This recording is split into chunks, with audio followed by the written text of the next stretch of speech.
Transforming your life with hypnotherapy just got easier with your host, Julie from coachinghypnosis.net. By now, my test results were normal. According to the doctors, I was totally fine. My body and mind were healthy again, at least on paper. But my mind and the inner critic were another story. Every setback still felt monumental. Every small effort weighed like a mountain. I started replaying mistakes endlessly, blaming myself for every setback. Every protocol I tried that didn't work became evidence that I wasn't strong enough, that I had failed again. The critic wasn't cruel to teach me. It just repeated every insecurity I had ever felt. And when you're already fragile, those messages feel like they will break you. Then came the call center job. I had been trying to claw my way back into something resembling normal life, and this was my first real attempt. 3 weeks in, still wobbly, and they pulled me aside. "We've seen your previous experience in sales and advertising," they said. "How would you like to be our human resources business partner?" My mind froze. What? A part of me panicked. How could they not see how sick I had been? How could they expect me to handle that? Normally, I'm the type of person to just say, sure, I'll do it without thinking. But this time, I paused.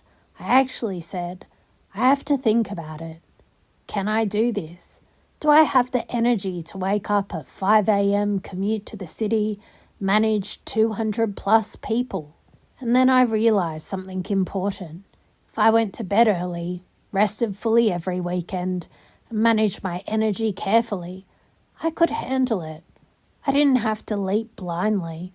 I could plan, pace myself, meet the challenge with strategy, not desperation. In that moment, reality cracked open for me. I'm not crazy. I actually make sense. I'm actually performing, even after being so sick.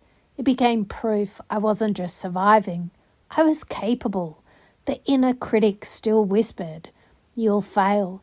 But now I have evidence to counter it. I could trust myself to make decisions and honor my limits. But alongside this process, another layer of stress emerged. Slowly over time, I began noticing things that unsettled me deeply. The managing director, the CEO, would sometimes look as though something invisible was happening to him in the office. It was strange to watch. He'd be sitting in his corner office, but his posture, his movements, even the way he gripped the arms of his chair made it look like he was bracing against a shock no one else could see. From where I sat, it almost looked like his chair was an electric chair, like he was trying to keep his composure while something was zapping him beneath the surface. I couldn't tell if it was stress, anger, a health issue, or something else entirely, only that he seemed to be trying to hide it.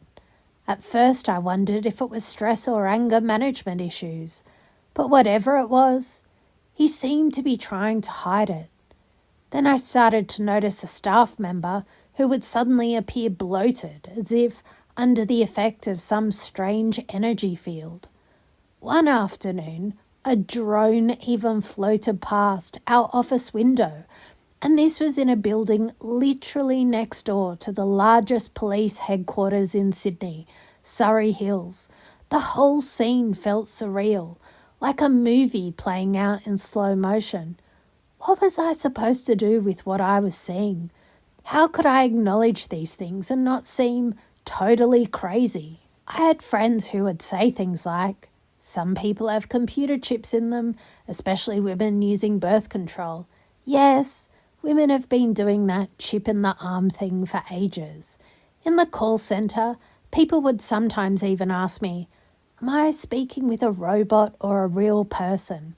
And honestly, with deep fakes, avatars, and banks in places like China where whole call centers are run by AI, the world is strange in call centers now. I find myself trying to validate people's experiences while still staying grounded in my own reality. I say things like, I hope you're talking to real people.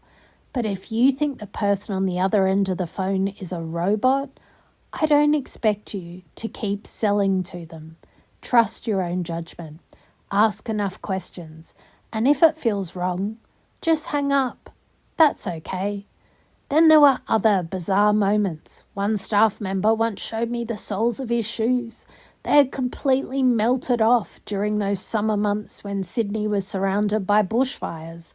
All of these incidents piled up in my mind. Was it stress? Was it something else?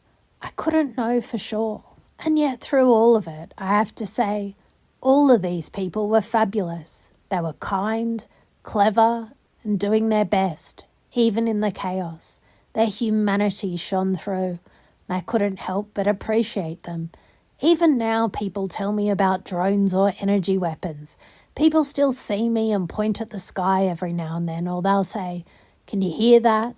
And I'll be on a hike, practicing to trek Mount Everest, and people will say, "That buzzing you hear, can you hear it? It's like a bzzz." And I'll pause.